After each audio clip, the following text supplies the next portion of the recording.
So we looked at New Orleans and figured out what were the things that people remember of those locations, and the landmarks, the points of interest, the culture, and we wanted to bring that to our version of it, but we didn't want to be confined to the real lay of the land, and we wanted to be able to bring things that make games exciting. So the thing about making 1968 authentic for New Bordeaux is not just what happened in 1968, but everything that preceded 1968. For example, when you're listening to the radio, you're hearing everything from the 1960s, the 1950s, the 1940s. The same can be said for the architecture of the world as well.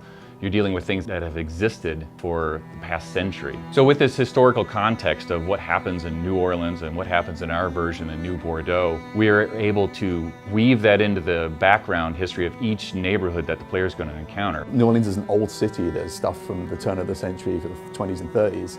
You know, that's scattered around and people may not be aware of all of that stuff. We structure the city in a way that has you going out into these areas that are very, very unique, but then always in the flow of the game is driving you back through things that are more familiar and more accessible to the new player. What we're trying to do with the city is present this facade of this is New Bordeaux in 1960s and this is how it feels for the people that live there.